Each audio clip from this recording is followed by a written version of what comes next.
इतनी देर से साइकिल चला रहा हूँ, अब तो मेरे पैरों ने जवाब दे दिया है। एक काम करता हूँ, थोड़ी देर उस बड़े पेड़ के नीचे बैठकर आराम कर लेता हूँ।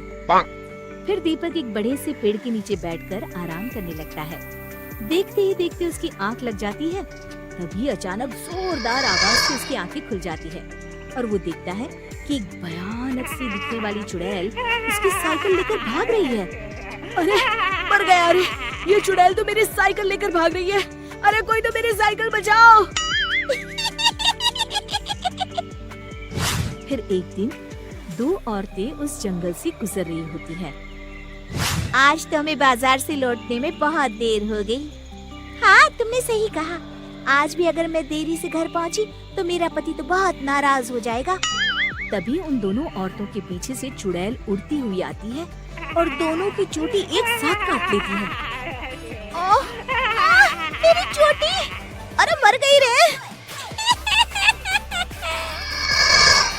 अरे तेरा नाश बीते! हमारी चोटी काट कर ले गई। अब तो हम किसी को मुंह दिखाने लायक नहीं रहे। तेरा सत्यानाश हो! देखते ही देखते गांव में उस चुड़ैल का डर चारों ओर फैल जाता है। एक दिन रमेश अपनी पत्नी के साथ उस जंगल से गुजरते हुए अपनी पत्नी से कहता है, अरे भाग्यवान, क्या कर रही हो? जरा जल्दी जल्दी पैर चलाओ, रात होने से पहले हमें गांव पहुंचना है। और कितनी तेज चलूं जी? आप तो हर वक्त बस मुझे डांटते ही रहते हैं। तभी वो चुड़ैल उड़ती हुई आती है और रमेश के बाल पकड़कर हवा में उसे उड़ा कर ले जाती है। अरे मर गया रे! अरे चुड़ैल तो मुझे खा लिए जा रही है। अरे कोई तो बचाओ रे! हाय, मेरे पति को चुड़ैल उठा कर ले जा रही है। कोई मेरे पति को बचाओ! चुड़ैल की रोज रोज की इन हरकतों से तंग आकर एक दिन सभी गांव वाले इस समस्या से छुटकारा पाने के लिए मुखिया जी के घर पहुंचते हैं। अरे मुखिया जी, बाहर आइए! तभी मुखिया घर से बाहर आते हैं। अरे क्या बात है भाइयों, आप सभी गांव वाले यहाँ एक साथ क्यों आए हैं? तभी विमला कहती है, अरे क्या बताऊं मुखिया जी, उस जंगल वाली चुड़ैल ने तो मेरी चोटी काट ली। अरे क्या बताऊं मुखिया जी, वो चुड़ैल तो मेरी नई साइकिल लेकर 9-2-11 हो गई। तभी रमेश की पत्नी कहती है, अरे ये तो कुछ भी नहीं है, वो चुड़ैल तो मेरे पति को ही उड़ा कर ले गई।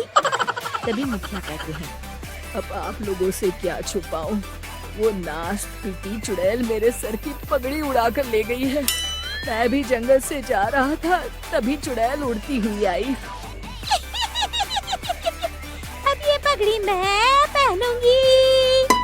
अरे अरे मेरे पगड़ी! फिर मुखिया जी उदास होकर कहते हैं, मेरी तो कुछ समझ में नहीं आ रहा कि उस चुड़ैल से कैसे छुटकारा पाया जाए। तभी गांव वालों की भीड़ में खड़ा बब्बन मुखिया जी के सामने आकर कहता है, मुखिया जी, आप चिंता न करिए, मैं उस चुड़ैल को ऐसा सबक सिखाऊंगा कि वो जिंदगी भर याद रखेंगी। तभी गिरधारी कहता है, बड़ा आया चुड़ैल को सबक सिखाने। बेटा, अभी तुम्हारा बाला उस चुड़ैल से पड़ा नहीं है। अरे बड़ी बड़ी बातें करना तो आसान है, कुछ करके दिखाओ तो माने। तो ठीक है, कल मैं अकेला जंगल में जाऊंगा और उस चुड़ैल का किस्सा हमेशा के लिए खत्म कर दूंगा। फिर अगले दिन बब्बन उस जंगल में पहुंच जाता है और चुड़ैल को आवाज देने लगता है, अरे चुड़ैल दीदी, कहाँ हो तुम? मैं तुम्हारे लिए खुशखबरी लाया हूँ। तभी चुड़ैल बब्बन के सामने आ जाती है। आज पहली बार कोई इंसान मुझे ढूंढता हुआ इस जंगल में आया है।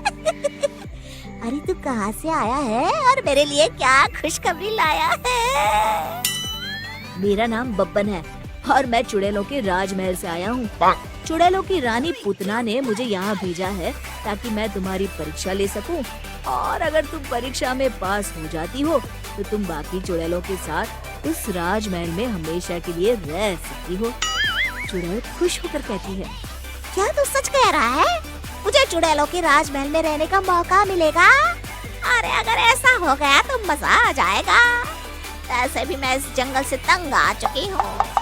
हाँ हाँ, तुम्हें राजमहल में रहने का मौका मिलेगा। चलो पहले मेरे कुछ सवालों का जवाब दो। सबसे पहले ये बताओ कि तुम्हारे अंदर क्या क्या शक्तियाँ हैं और तुम उनसे क्या क्या कर सकती हो?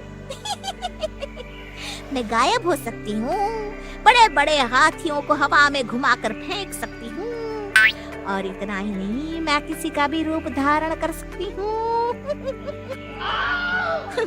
ये सारी खूबियाँ तो सभी चुड़ैल में होती है।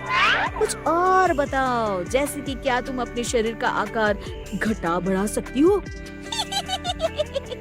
इसमें कौन सी बड़ी बात है? अगर मैं चाहूँ तो अपने शरीर को एक छोटी सी चींटी के जितना छोटा बना सकती हूँ, और अगर मैं चाहूँ तो इस बड़े से पेड़ से भी बड़ी बन सकती हूँ। मुझे तुम्हारी बातों पर विश्वास नहीं है। आंखों से देख लूंगा तभी मानूंगा। फिर बब्बन एक कांच की बोतल नीचे जमीन पर रख देता है और उस चुड़ैल से कहता है, चलो ठीक है, अगर तुम इस बोतल के अंदर समा गई तो मैं मान जाऊंगा कि तुम बाकी चुड़ैलों से ज्यादा ताकतवर और गुणी हो। इसमें कौन सी बड़ी बात है? अभी मैं तुम्हें अपना कमाल दिखाती हूँ। फिर देखते ही देखते वो चुड़ैल अपने शरीर को छोटा करके जमीन पर रखी बोतल के अंदर चली जाती है। तभी बब्बन जल्दी से उस बोतल का मुंह ढक्कन से बंद कर देता है। अरे चालाक आदमी, ये क्या किया तूने? बड़ी आई थी राजमहल में रहने वाली। अरे चुड़ैल, आज से ये कांच की बोतल ही तेरा राजमहल है। फिर बब्बन उस बोतल को ले जाकर बहती हुई नदी में फेंक देता है और इस तरह बब्बन अपनी होशियारी से उस चुड़ैल को सबक सिखाता है। शिक्षा, हिम्मत और होशियारी से दुनिया की बड़ी से बड़ी समस्या पर विजय प्राप्त की जा सकती है। दोस्तों, हमें उम्मीद है कि आपको हमारी ये कहानी पसंद आई होगी। कृपया हमारे चैनल को सब्सक्राइब करें और सभी अपडेट्स के लिए बेल आइकन जरूर दबाएं। और हाँ, वीडियो लाइक और शेयर करना मत भूलिएगा। Bye bye.